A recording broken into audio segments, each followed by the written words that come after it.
Here with us.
Welcome to Heal With Us, where we aim to inspire, strengthen, and empower.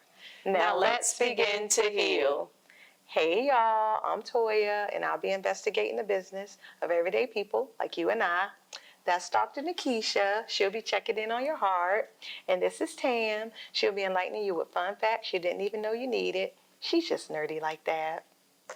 Now that you know us, let's get in your business. So, I had the pleasure of interviewing Miss Leslie, the founder of RAPS, this week, and I also was able to join her swim lessons as well. Let's take a look. This is Miss Leslie Paul, the founder of RAPS. Really awesome people swimming. Now that you met her, I'm about to get in your business. Okay. Now, Miss Leslie, has swimming always been a part of your life? It has. I have been swimming. I don't remember not swimming. I grew up, my grandmother had a house down at Willoughby Beach in Ocean View, and I grew up swimming in the bay, and then they built a motel beside our beach house. And at 5 years old, my first pool job was cleaning tiles so that I could swim in the pool when it was jellyfish season. That was my payback. But I've always been a swimmer. Okay. So there had to be a moment that opened your heart to start this awesome, life-changing program. What was it? So I taught at Old Dominion for 20 years. And they were getting ready to renovate the pool, and the pool was going to be closed for 18 months, so I was without a job. And at the same time, I read about the high rates of drowning among minorities, and I thought, I can do something about that. I can do something about that. So I started brainstorming and thinking of names that would attract, because this was back in 2006. And when the thought first occurred to me, so I was trying to come up with something that minority kids would know about, and I came up with RAPS. I love it. And so that's how that came about. And then so I started driving through SeaTac area looking for churches that had buses. Okay. Because we weren't going to have transportation. And I started trying to fundraise, and I wasn't having any luck with ministers calling me back, and I wasn't having any luck with fundraising, and my dad passed away in February. And because the water was all about my dad, I thought, I can use the money that he left me to pay for the RAPS program.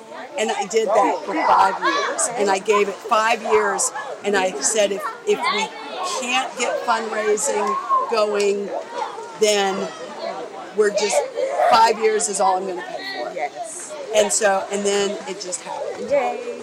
So that's how we got started.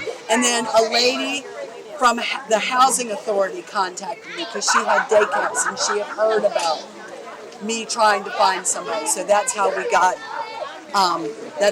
started. Wow. And I know you have an amazing milestone coming up. We do. We are, fingers crossed. I'm hoping that we will graduate our 3,000th student on August 2nd. Oh my goodness. So we're pretty excited about that. It just depends on, we have 40 people signed up each week, and like this week we only had 29 show up. So it kind of depends on numbers. So I'm not going to fudge it. It might be the first week next summer. I don't know. With the statistic of minority drownings being so much higher than all others, I truly understand the positive impact you have on the community. I was signing my 4 daughters up back in 2017, and I shared with you that I had never learned to swim, which is why I was putting them in. And they were teens and, older kids at the time. And without hesitation, you were like, well, why don't you just come on too and learn to swim? It's a family affair. Yes. It's a family affair. Everybody knows how to swim, and then you can all play together. Yes. And it's not just learning how to swim with RAPS. You are building confidence, self-esteem, lifelong safety skills. We're trying. We try to hit everything. We try to give them the positive quote at the beginning of each day. We want them, we want them to be proud of what they're doing. We want them to, everybody, when I first got started, they said, oh, you're going to have behavior problems. No, we haven't had any behavior problems. You're equating the population I'm going to for behavior problems. I've had one behavior problem. It was a little child that shot my class the bird, and I asked him, at the end of class, I brought him up and I said, if you were to do that to somebody, that an older child, you're going to get beat up. Or if you do that in school, you're going to get sent to the principal's office. And so that has been the only problem I have had. And it really wasn't a problem. Knows that you do not allow cussing. What is the worst curse word that someone can use here? Can't.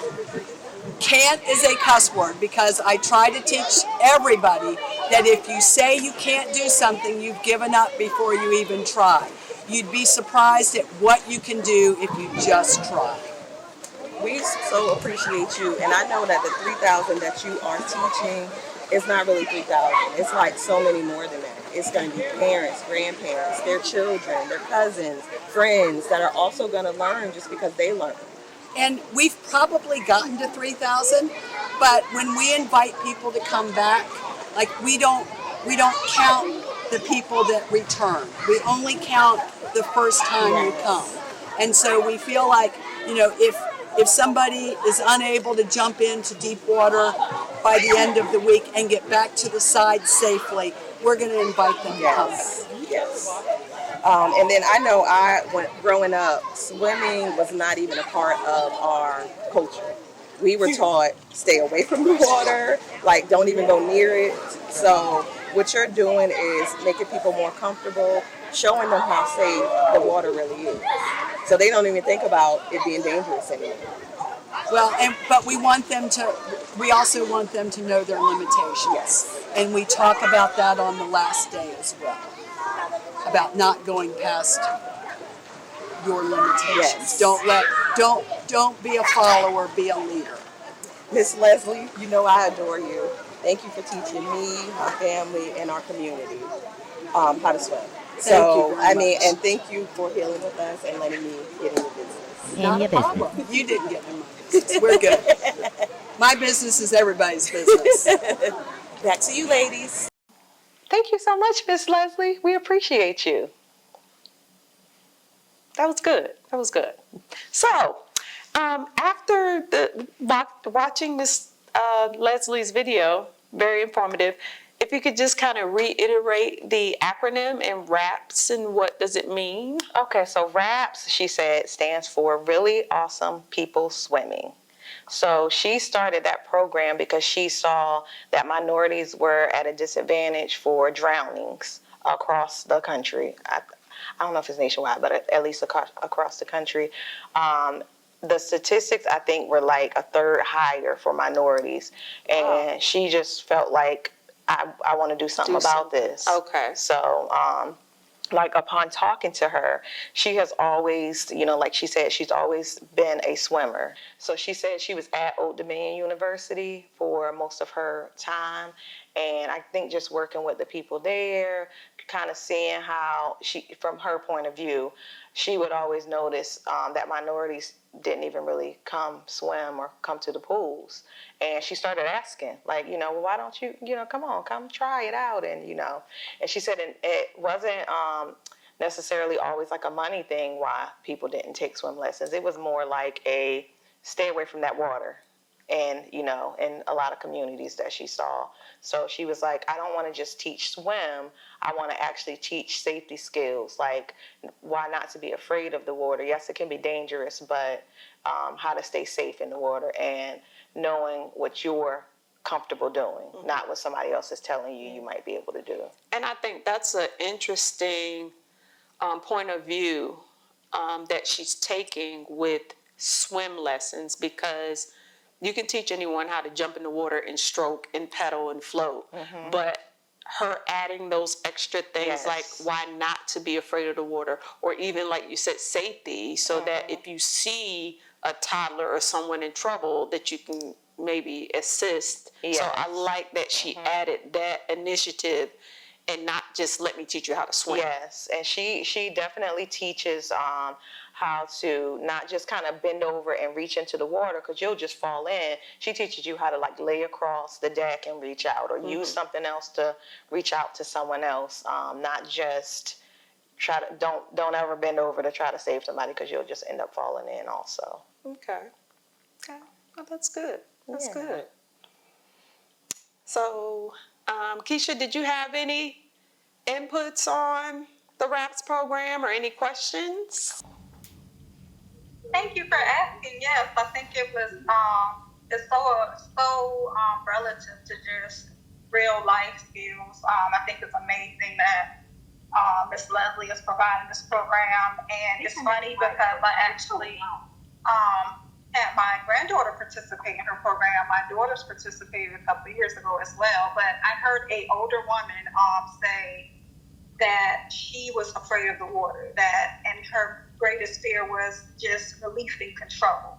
And that's so relevant to life, and how we sometimes struggle to stay afloat because we're trying to just hold on to control, and sometimes life's currents will take you in directions that you just did not expect. But when you fight against those currents, you know what's going to happen. It's going to make it even harder. And you might even find yourself about to drown. So I love that she provides skills and safety skills for people, children and adults alike, to be able to kind of like not necessarily be able to control the water, because we know we can't control anything in nature, but to know what to do in certain situations. And life is so much like that, if y'all ladies agree. I think when we're going through things that make us feel like we might just drown, just having certain safety skills to help us maneuver and get through can make such a big difference. And I'm learning myself just to maintain buoyancy, which is just, when that pressure is coming up against me, learning how to just float and relax and recognize that I can't change everything. I can't change people. I can't change certain situations. So what I can do is just focus on what is in my control and, acknowledge my stressful feelings, acknowledge, okay, this is not comfortable for me. I am scared, or I am angry, or I am frustrated, or whatever it might be. But then just let it go, because holding on to that thing, trying to control, it's almost like being in the middle of the ocean with a log or something, like you're never going to make it to shore if you're just trying to hold on to that thing and you're not using skills to get yourself closer to your destination. So for me, it might be just having my sister to talk to and talk me out of that craziness. It may just be, we talk about self-care all the time. It might be that, so just figuring out what your safety tools are and then applying them in those situations in life where things seem like overwhelming is very crucial. So yeah, that's my take on it. And, I would love to hear how y'all kind of maneuver through times where you feel like, oh God, I'm struggling to stay afloat, what has helped you in those moments, and what has really kind of caused you to feel like, oh, I might just drown if somebody don't come and save me right now. Okay, and I'm glad that you brought up an older person kind of being afraid to swim. Because I did also interview one of the swimmers when I was there for the week. Her name is Miss Myra. And let's take a look at a little bit of what she had to say and experienced. I'm here with Miss Myra, and we're on day 1 of swim lessons with Raps. Miss Myra, how did you end up taking swim lessons? My daughter, she thought it was important that I learned how to swim at 64. I'm so proud of you. Okay, how's it going? How's day 1 going so far? It's good. Much better than I thought. Okay. I mean, I've been afraid of water all my life, but now I'm sort of letting loose, so it's not as bad as I thought. And you're doing great. This is my Well, second thank you. round, so I understand how it feels the first time around, but she is doing so great. Yeah, it's been good. We got a good instructor. I mean, she's just patient. She's wonderful. Yes, and that instructor is Miss Leslie. She's the bomb. yes. Hey, this is day 2 of Raps. This is Miss Myra again. How did day 2 go? And look, we got Miss Leslie, our great swim coach. It went well. I was uncomfortable with laying on my back, but I got okay with it. So it was a good class. It was a good lesson. Yes, you were very relaxed. I'm still learning. You're doing great. We've been working on our arm strokes and Floating floating on our back. Yes. And everybody's so patient and awesome with us. This instructors here are wonderful. Yes. They are wonderful. And I will be back tomorrow. All right. We'll be back on day 3. Hey, y'all. We're on day 3. They call this Magic Wednesday. Miss Myra, how is today? It was a little bit more difficult, but I'm working through it. Still, having fun. Did I see you jump in the deep end today? Yes, you did, but I had a life jacket. Okay. And then we had to swim over? It was scary. It was scary as I don't know what, crawling up that wall, holding onto that wall. Oh, my God. But I did it. Yes. I did it. Yep. So if you ever fell in the water, God forbid, you would know what to do. I knew how to crawl to that wall. Yes. Thank you. You're welcome. Miss Myra, Yes. how did it go? It was rough today. Miss Emily is a good teacher. And she hard. I'm telling you, she know her stuff. She was pushing you. Yes. I saw you trying everything. I didn't see you say no. To the limit. Oh my God. Whew. But I'm glad I did take the class. And it's more than learning techniques. They teach you water safety. We learn about water safety, not only in the pool, but in the beaches and safety everywhere. So it's a good class. It's a good class. I highly recommend it. Thank you again, Miss Myra. Oh, it was rough today. Yes. But you did it. I saw you being brave all day. Yeah, she drug me around. Yeah, I think I'll take another class. Good. And now it's graduation day. Yes, it is. I so appreciate what Miss Myra had to say, and it was a lot for her because she was afraid of the water, but now she's doing a lot better. Well, that's good.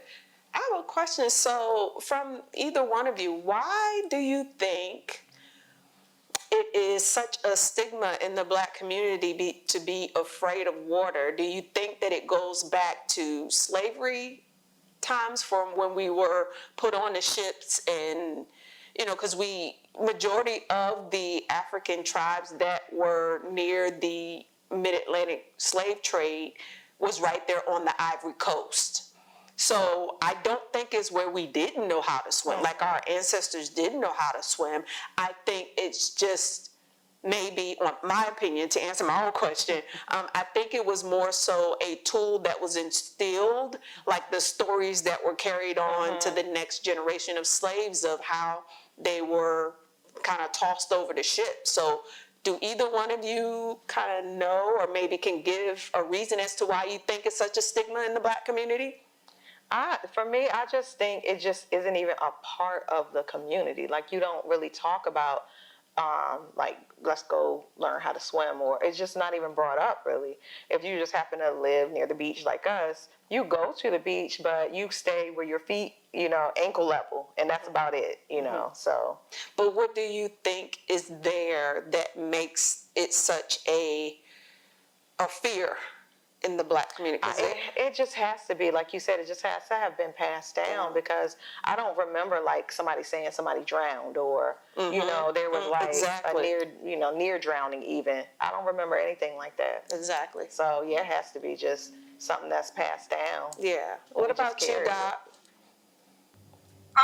So looking at like I said, my daughters and my granddaughter both took swimming classes, and my youngest daughter and my granddaughter are like fish in the water. Like they absolutely love water. I'm neutral. I mean, like I love the water too, but it's not like it was something where I kind of expressed fear or excitement. Either way, I was kind of, but I noticed that parents who are demonstrating that they're not comfortable in the water, their kids pick up on that, even if they're not verbally saying it. It's just like with dogs. I don't know if you realize, like, I'm not that comfortable around dogs. I mean, little ones are fine, but, children pick up on that. They're like, oh, well, my mom's not comfortable, or, whomever. So maybe there's danger in there. And so I think sometimes it's more subliminal.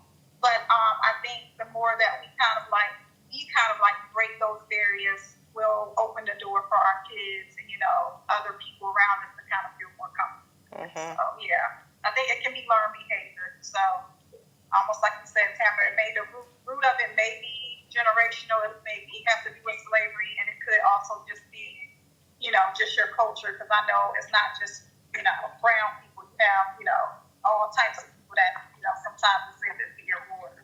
So, Yeah. Yeah, but I think it's more, unfortunately, brown people have a bigger statistic of it. But I also want to bring up another aspect of it that, I thought maybe someone would bring up. Let's get past the fear part of it, and let's talk about the vain part of it. Come on now, black women don't like to get their hair wet. So let's talk about it. Like, why is it such, I look at it as it's a tool to save my life. My hair can go on the back burner. You know what I mean? So why is that such a thing?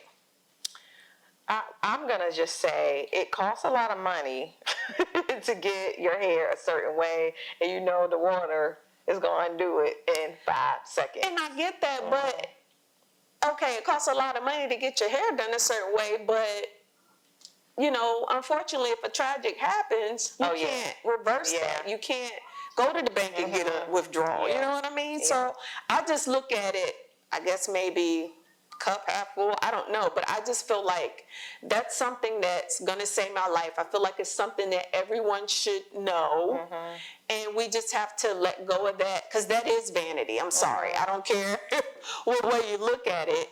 It's vain, and we just have to let that go and realize that this is something that could save your life or someone else's. And they have swim caps. They do. And those swim caps look little, but they hold a lot of hair. Okay. Yeah. What say you, Doc? all right. So I definitely agree there is some vanity involved. However, I also feel, I can empathize, like having the challenging hair texture that I've had, knowing what water does to my hair. It is a serious issue. Now, that's not to say that I would choose my hair over gaining a life-saving skill. There are ways around it, like you said, the swim caps and whatever. And I think just learning how to take care of your hair, because regardless to your hair texture, you have to know how to deal with that chlorine and whatever else. So hair care is important anyway. It's gonna tie into all of that, but like you said, Tam, I think we can't let the fear of our hair looking out of control interfere with us getting into the water and learning how to swim. There are ways to practice and be creative. That's what your brain looks for, okay? That's the feedback just from the brain. Yes. Whatever you need to do, but yeah, I agree. It's, some people don't even look beyond, alternatives. They're just like, no, I don't want to mess up my hair or makeup or whatever have you. That kind of thing. Yeah. Well, there's all kind of workarounds with that, and I think if there's more education about how to take care of your hair and how to moisturize your hair, that will cease to exist. But listen, some of the things that I've seen walking into and out of public places, I would rather jump in the pool and mess up my hair, because some folks will go to Walmart looking any kind of way, child. So I'm just saying. So I just thought of another stigma that I think kind of contributes to, that particular community being an outlier. And I actually heard someone say that, is that chlorine makes them ashy. I'm serious. Somebody actually said they don't get in the pool, they don't swim because the way they look when they get out, it makes them ashy and dark. But it's so pretty. The Yeah. afterglow. The glow or the ash? The glow. Oh, okay. Okay. The afterglow. I'm just saying, so I've heard a couple of people say that, and I'm like, okay, well, just bring lotion to it. Uh-huh. I mean, I'm not understanding. Just bring some type of emollient. How long are we, out? I don't know. What do you mean out? I don't understand. As soon as they get out, they bling his ash, or... I think after you dry. Okay. After you dry, that it's just a very noticeable cast. Can you call ash cast? Yes. Okay. So what say you, Doc? I mean, that's ridiculous. I mean, are we really having this conversation about? I'm just saying the things that I've heard as to why our community don't swim. I mean, I'm one that I struggle with eczema. I struggle with sensitive skin my whole life. But I mean, again, there's all kinds of wonderful skin treatments, lotions. I mean, so much is available to you. I mean, even a sunscreen is sticks to your skin so that you don't have to worry about being so ashy. And if you get ashy, just as you said, put on lubrication. It's fine. It's only going to be for a little while. It's only going to be for a little while. I agree. But yeah, I mean, I just think if we sit and think about some of the outlandish things that we've heard people say as to why they don't want to swim, but I do think the fear part of it kind of outweighs all the other little sayings or things that we've heard about it. And I think it's a good program. I really do. And I hope that, so how does she kind of let everyone know about her program? Does she have a website? Does she? I think it is mainly word of mouth, but she goes to a lot of daycare centers. That's good. And so they'll bring the bus loads in. Okay. So, yeah. She said that's how she got started. She went to churches initially, and she went from church to church, saying, hey, you have a church bus to get kids over here.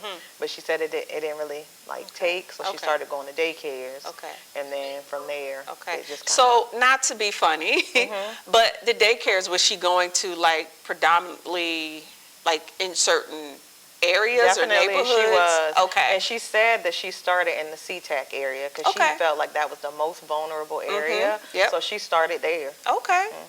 So can you kind of reiterate for the audience how they can find this resource and how to reach out to Miss Leslie? Yeah, so her program is called RAPS, Really Awesome People Swimming. And you can email her at swimteach@verizon.net.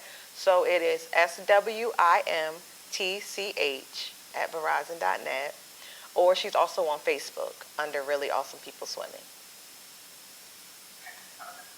Thank you for joining us for another episode of Heal With Us. Remember, healing is a process, so take it one day at a time.